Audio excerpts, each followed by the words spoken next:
I'm Rob Licuria, Senior Editor at Gold Derby, here with composer Laura Karpman and performer, songwriter, producer Rita Wilson. Guys, you were recently nominated for a Hollywood Music and Media Award for Best Song in Independent Film. So first of all, before we even start the interview, congratulations. Thank you. Thank you. And Rob, Robert, last year I was here talking to you about the other song that was nominated for the Hollywood Music and Media Award, Everybody Cries, from the movie The Outpost. Right. And we were actually lucky enough to win that one. So maybe you're our good luck charm. I don't know. I think I am. I think that's a given. So I'm glad you raised it. But for people who aren't completely aware, so let's just set the scene. So you both collaborated on this song called Because Love, which features in Eleanor Coppola's ensemble comedy drama Love is Love is Love, in which, Rita, you also co-star and you sing. So before we even get into this, I'm curious, Laura, you're the composer on the film. Right. But why did you both decide that you wanted to be a part of this film in this way, by actually creating a song and then have it actually performed towards the end of the film? Well, I got an email from Rita, who I knew socially and through Academy events, saying, I'm so glad we're going to be working together. And I looked at the email. I said, well, I am too, but I had no idea we were going to be working together. So I hadn't seen the script for the third part of the trilogy, Late Lunch. And so but there, I suppose that the script, I don't know that I ever read the script, but I suppose the script called for a song, and Ellie or you decided that we should do it together. And I'm so blessed to have had that happen. It's crazy.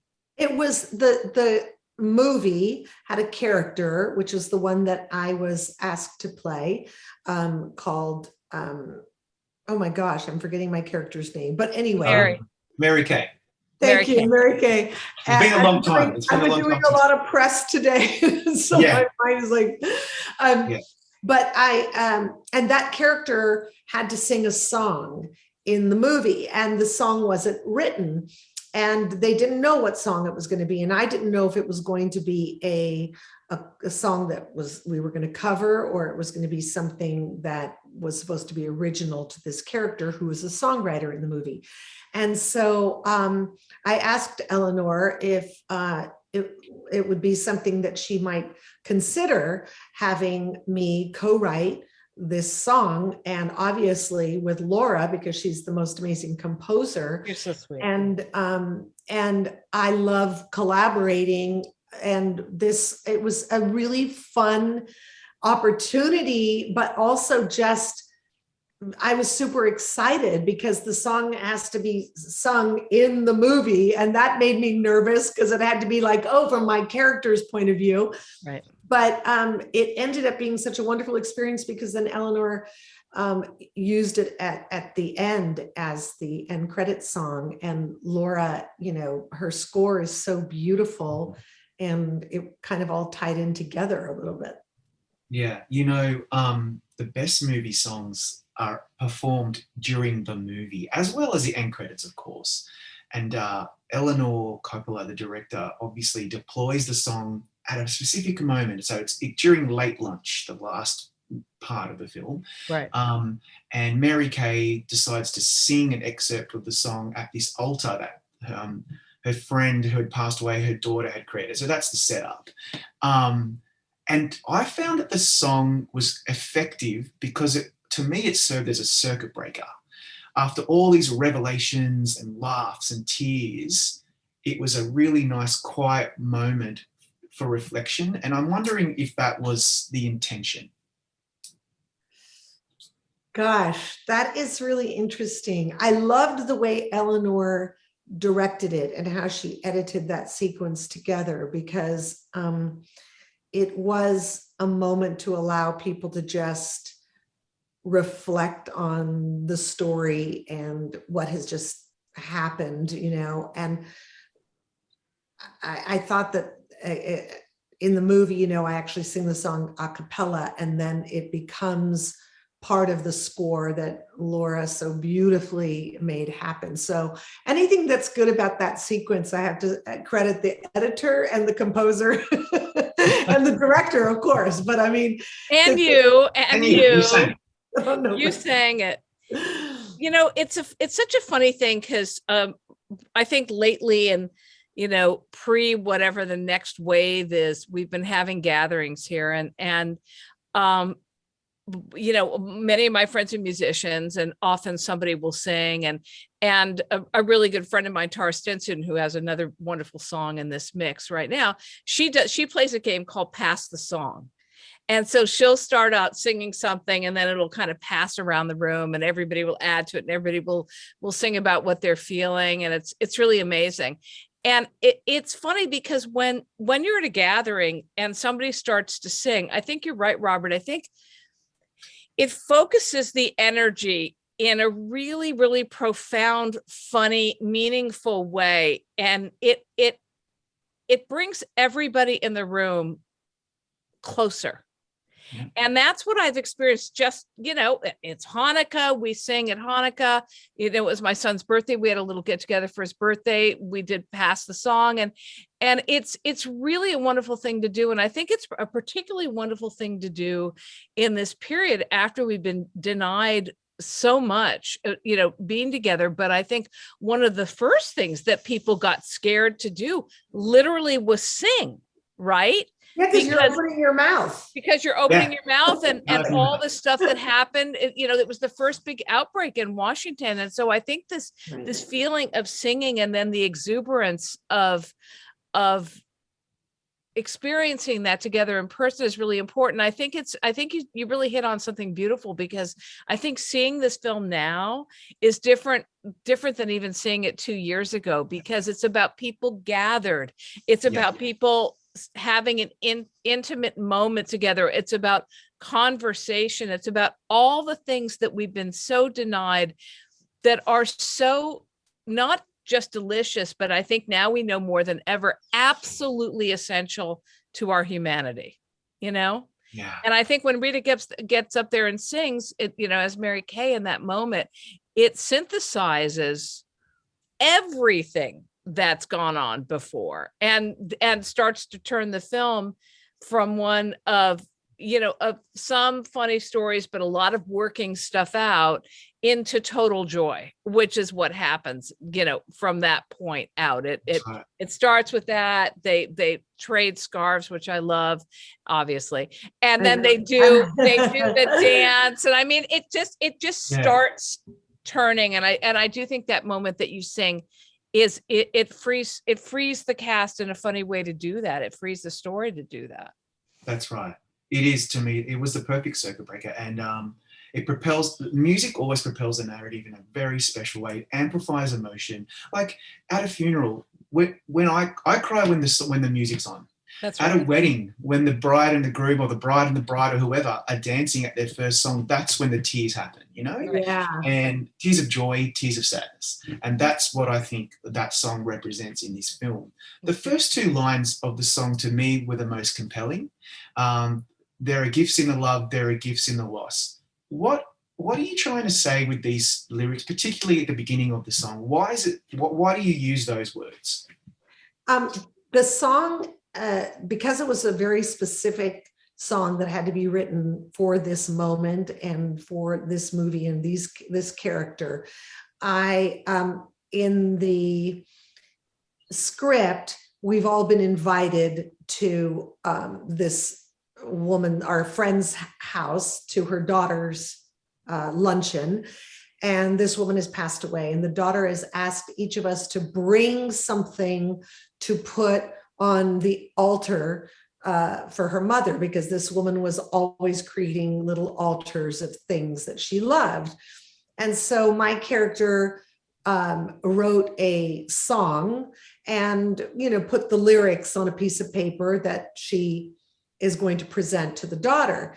And so I wanted my character to write a song that was about my friend who had passed away. And so to me, this character and this friend was somebody who always said that, you know, it's even when we think things are bad in our lives, there's always some gift to come out of it. And that's really where that was coming from. So in terms of the lyrics, I wanted to explore all the things that that character, that woman who had passed, had brought about in my life, the things that she taught me and learned, and then things in the script that were just part of it. And the character was an artist. She was a photographer and the woman who died. And I wanted to add to that this idea that things were a little abstract, that it wasn't necessarily a straightforward lyric. It's more like snapshots of things, you know? Yeah, absolutely. And then the chorus ends with the words, "Only love remains." And it's said a few times. And even the song itself is called Because Love. What are we getting at with those very intentional words? Oh, well, for me, it was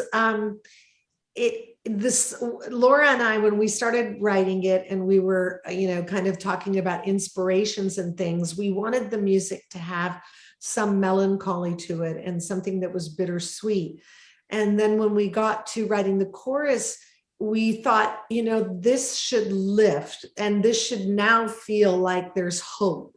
And I kept on saying, well, what's the answer? If the question is, what do you want to say? Or what is it that you're trying to say? Or what could you say to this daughter, to your friend that's passed, to your people you love? You would say, why do we keep on going? Why do we keep on doing this? And it's because love teaches us, because love finds a way, because at the end of the day, love remains. So it's really the answer to the question, why do we keep going on? Yeah, it's so true. Laura, what went through your mind when you then had to add, obviously, instrumentation, melody to the song that's sung a cappella? We hear it at the end, during the end credits, and of course it's a fuller, more like a fully formed version of the song. So what were you thinking there? Basically I'll half answer your question and then complete it. We wrote an entire song with a fully fleshed out piano part, and in fact the piano part that we kind of retained, right? I think it's pretty close. And so as we worked together, we developed the music. And then basically the orchestration for string quartet was something that very much emanated out of the score for the film. So piano and string quartet is something that's occurring all over the film. And in earlier versions, the string quartet's more like doing bossa novas and is more playful. But here it's really just doing a lovely accompaniment to this piano part, which is really the driving force, I think, of the song. Yeah.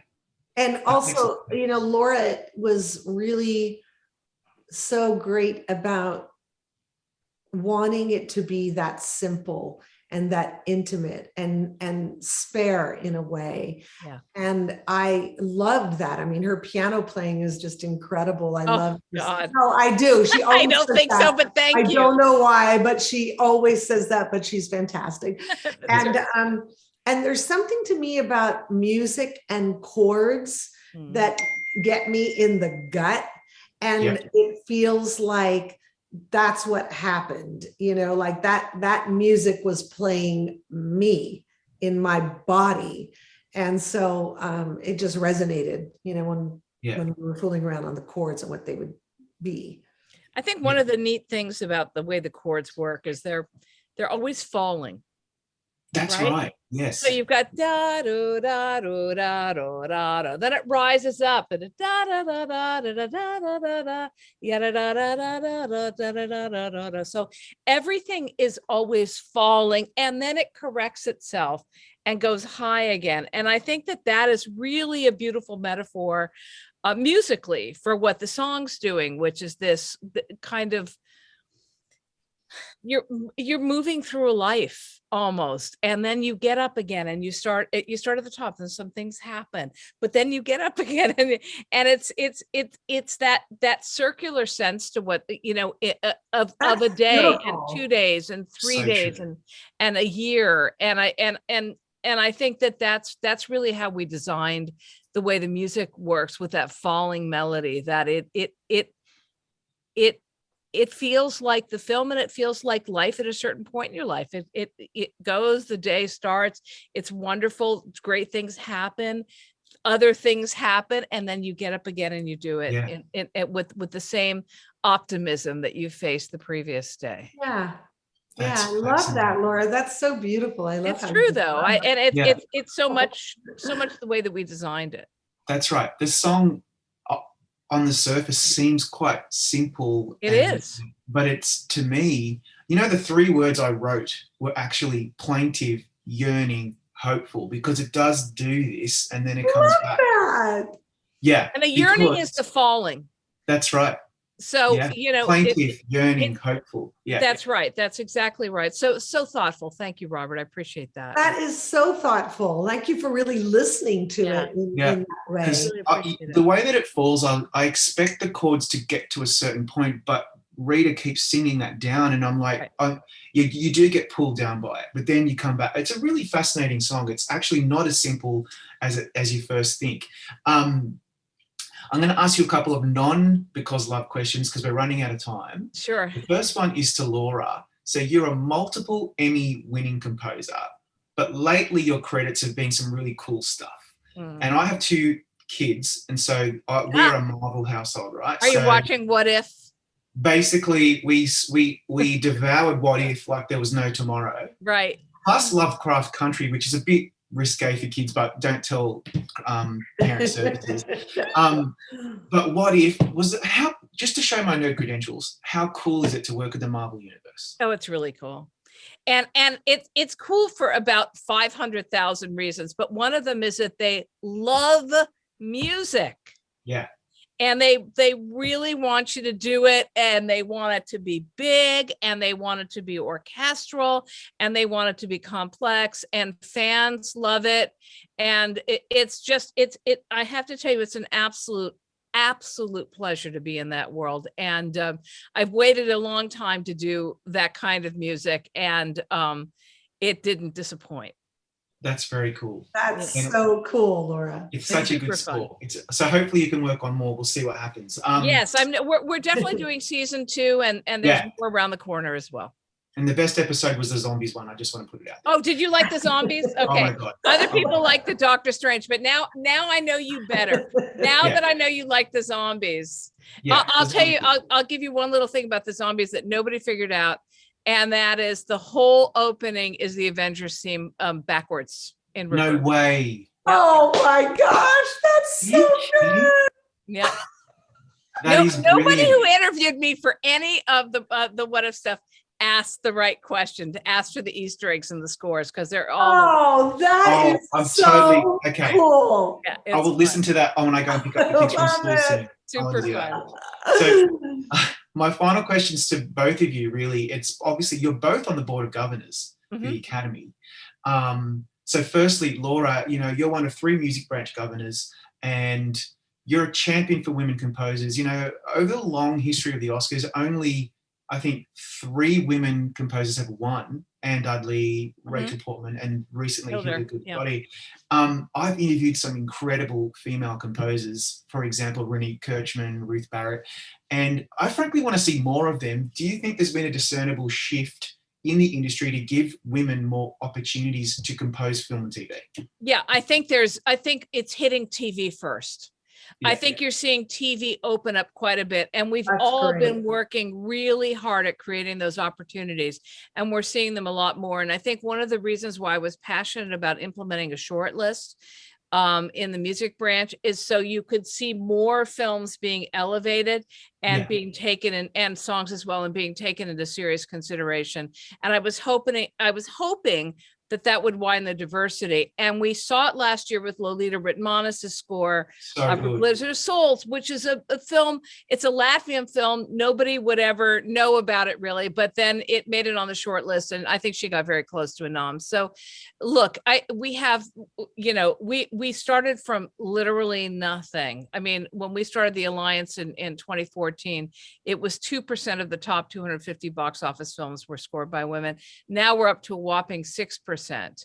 Oof. So we're still the lowest in the industry along with visual effects, and we have a long way to go. But I do think that, and Rita, I know that you've seen this too in the Board of Governors and in the industry at large. I do think there are openings. And I think I think people are interested in hearing from diverse voices, including, you know, what a female aperture brings to a film, from the standpoint of, you know, from a directorial standpoint down to acting, songwriting, every aspect of it. How does the aperture shift? What is the significance of that shift in aperture, and how can it benefit everybody? So interesting. And then Rita, you're one of 3 on actors on the board, in case people don't understand, alongside Whoopi Goldberg, Laura Dern. So 3 women representing the actors. Tom was on the board for a long time as well. So you've kind of seen it, you're familiar with how it works, but I'm really curious to know what it means to you and what you hope to achieve as being part of this very special group. Well, first of all, it's a privilege and an honor to be able to serve. I've been working my whole life as an actor since I was 14 years old, and I feel very lucky to be able to serve in this capacity. But I also am excited about the future of the Academy, because we're at a crossroads. Things are changing, not only in our business, but in the world around us. We also have the Academy Museum, which is an exciting, new, wonderful thing that is part of our legacy and our history. But look, we are here to be stewards of the Academy and all the things that the Academy does. It's not just about the Oscars. It's really about so many other things that they do. So that's one part of it. We also want to make sure that we are diverse in our actors branch. We have 50-50 parity, and we have a lot of inclusion for people of different genders. And we worked very hard to accomplish that. And the branch completely stepped up.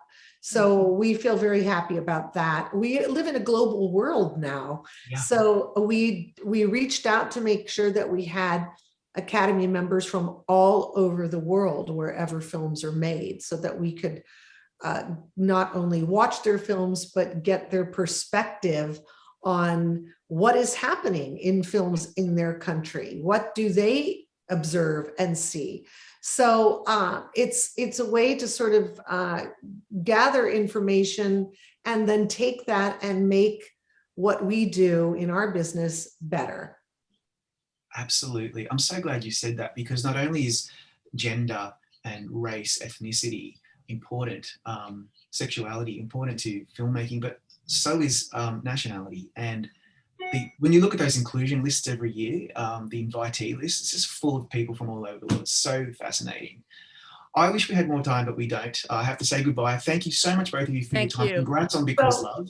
Just a pleasure, Robert, talking to you always. Thank you for being so beautifully perceptive and prepared. It really means a lot to both of us. It really does.